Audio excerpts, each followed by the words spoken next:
Oke, assalamualaikum warahmatullahi wabarakatuh teman-teman. Hari ini tanggal 15 Agustus 2020 dan India merayakan kemerdekaannya yang ke-74. Saya juga nggak tahu cara menghitungnya karena India itu merdeka tahun 1947. Kalau Indonesia kan 1945 ya, 17 Agustus. Ini di apartemen kami, semua orang bertepuk tangan. Dengar suaranya ya, plok-plok-plok gitu ya. Nggak tahu dengar sih suaranya. Dan ada parade.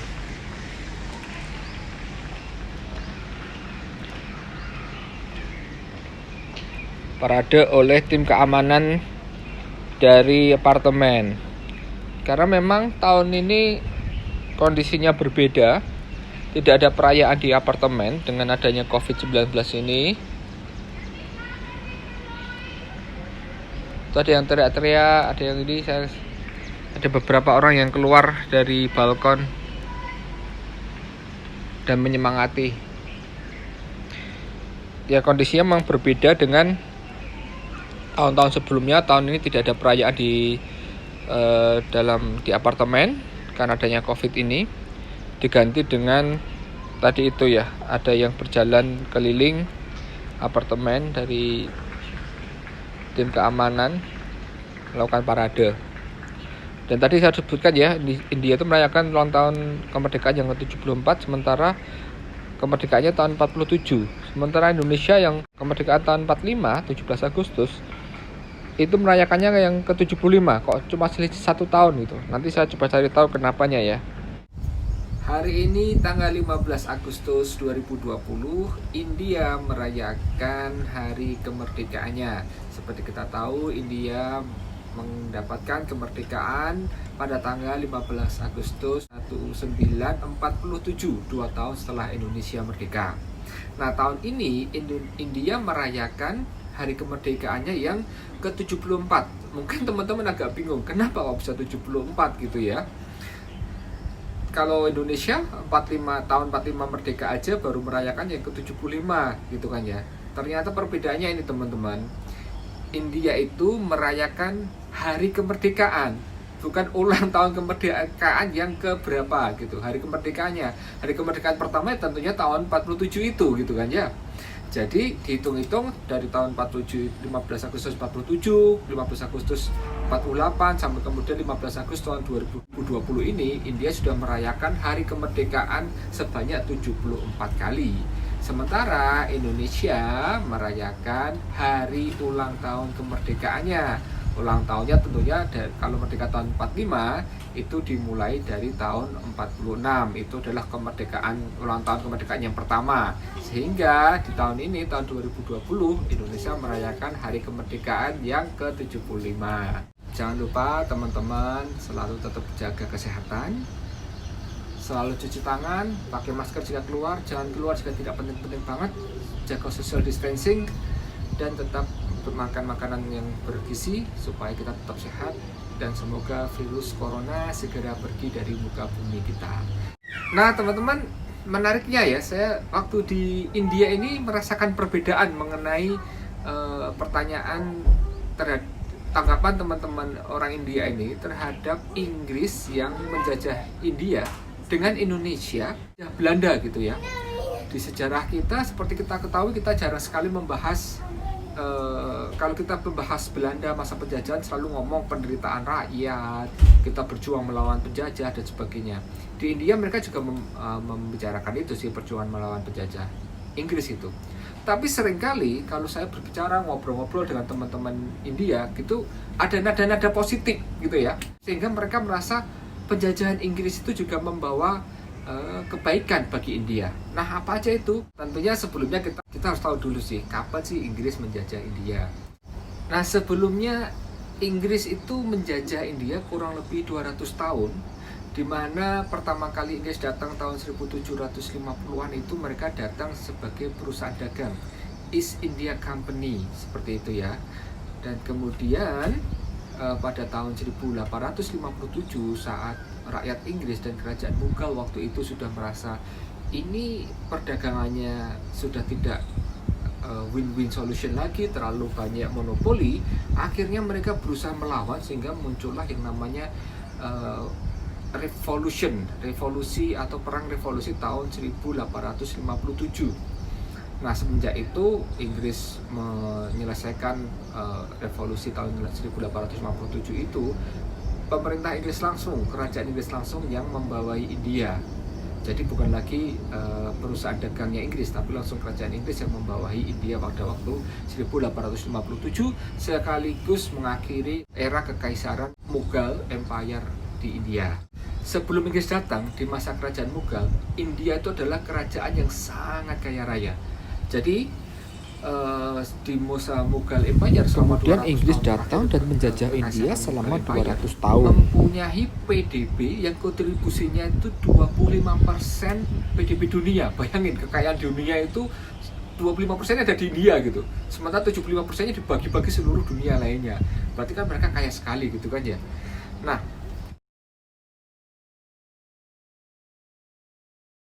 setelah Inggris menyelesaikan penjajahannya dan India merdeka pada tahun 1047, India itu justru menjadi salah satu negara termiskin di dunia.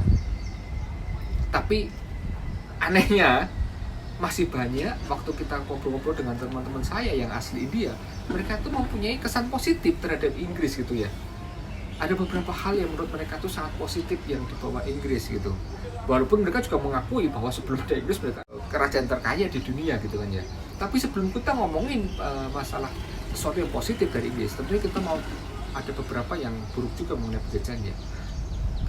Beda kan di Indonesia kan? Di Indonesia tuh kita nggak pernah diajarkan mengenai positifnya Belanda gitu ya. Selama Belanda, Jepang itu kesannya kita itu hanya mendapatkan hal-hal jeleknya, negatifnya gitu kan ya. Nah, hal-hal buruknya di Inggris ini tentunya masih banyak. Yang tadi jadi negara terkaya di dunia menjadi salah satu negara termiskin di dunia, seperti itu ya. Kemudian juga salah satu yang sampai saat ini menghantui rakyat India dan juga Pakistan adalah rasa pahit ya, bitterness antara India dan Pakistan. Karena Inggris memang modelnya juga divide et impera. Kalau di Indonesia, divide et imperanya itu antar kerajaan oleh Belanda. Di sini divide et imperanya karena kerajaannya besar satu, antara Muslim dan Hindu.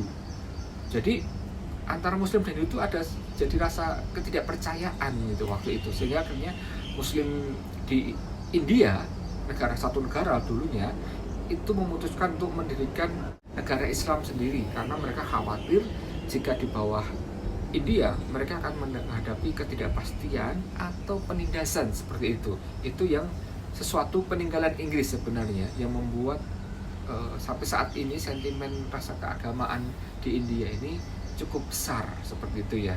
Tadi kita masalah kemiskinan, sentimen kerajaan gitu ya, sentimen keagamaan itu yang sampai saat ini membekas di rakyat India. Nah, sekarang apa sih kebaikan yang sering sekali saya dengar dari teman-teman India saya, asli India loh, mengenai peninggalan kebaikan dari Inggris.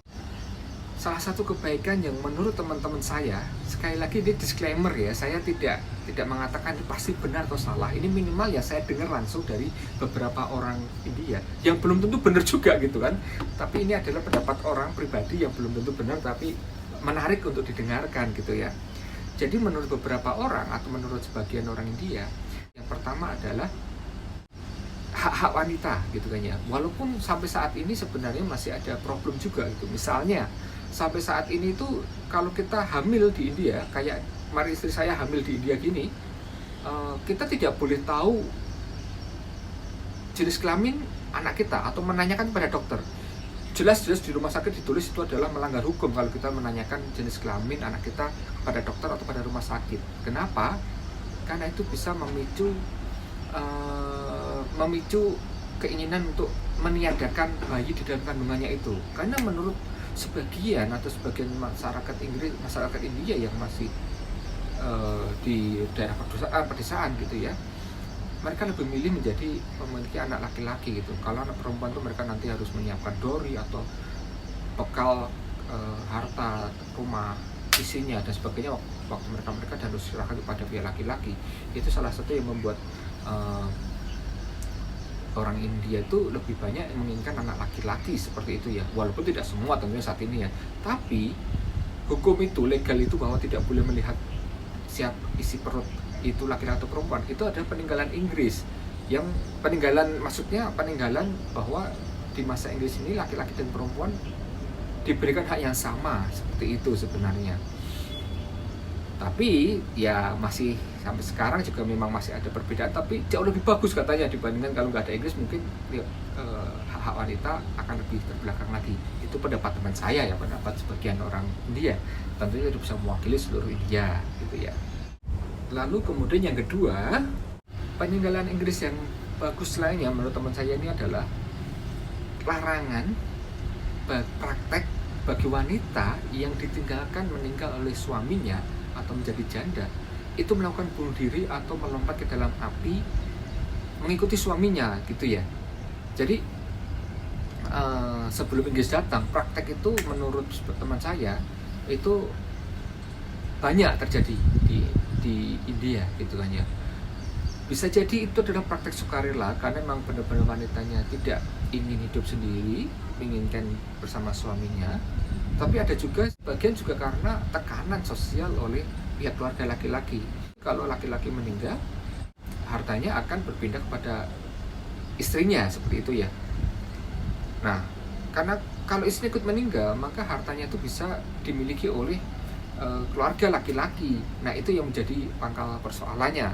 Walaupun ada beberapa versi yang lain, itu adalah salah satu yang membuat tingkat kematian perempuan yang melakukan bunuh diri itu cukup tinggi sebelum ada Inggris. Tapi dengan adanya Inggris datang, hal itu dilarang, praktek itu dihilangkan. Itu salah satu kebaikan lagi penjajahan Inggris. Jadi ada seorang aktivis India gitu ya, bernama Raja Ram Mohan Roy. Itu bertekad mengakhiri praktek bakar janda ini gitu ya. Dia mendapatkan bantuan dari misionaris Kristen dan juga Sir John Malcolm, gubernur kepresidenan Bombay waktu itu. Nah, pada tahun 1829 praktek ini dilarang oleh Inggris gitu ya. Walaupun kemudian 10 tahun kemudian sempat direvisi dengan amandemen antara membedakan membakar sukarela dan membakar paksa. Membakar sukarela masih dibolehkan setelah tahun ada 1839 itu ya.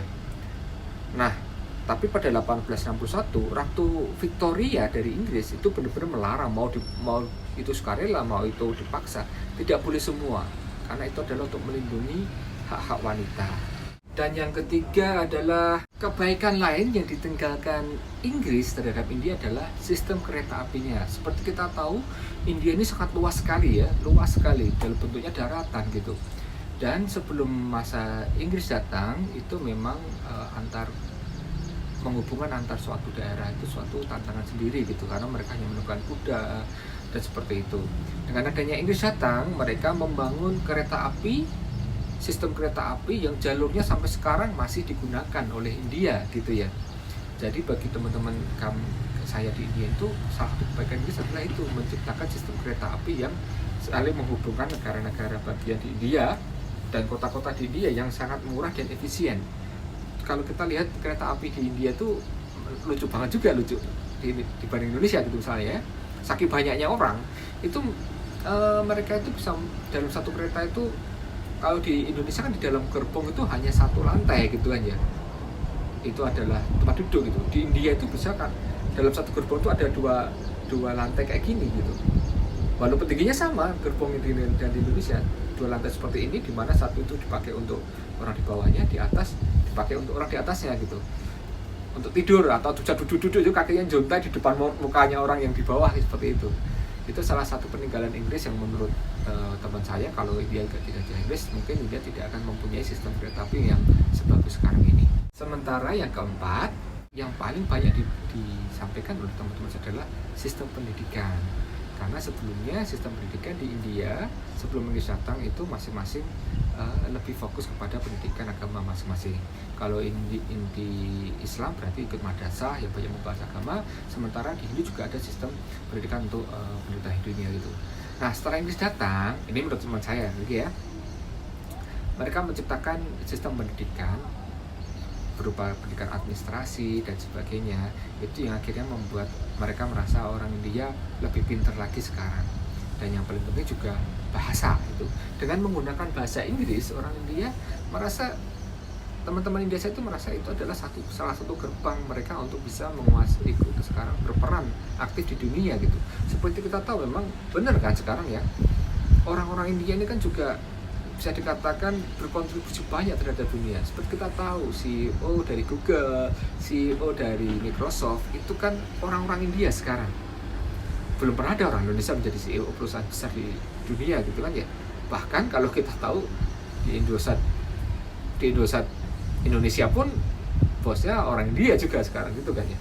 Jadi itu menurut mereka adalah salah satu peninggalan Inggris, di mana membuat mereka menguasai bahasa Inggris dengan baik. Tentunya bahasa Inggris juga tidak semuanya dikuasai oleh orang India, hanya mungkin 10% lah yang berpendidikan tinggi. Cuma 10% dari 1,3 miliar berarti 150 jutaan ya, itu menguasai bahasa Inggris dengan baik karena diajarkan di sekolah-sekolah. Oke teman-teman, itu tadi ada kebaikan penjajahan Inggris menurut versi teman-teman India saya.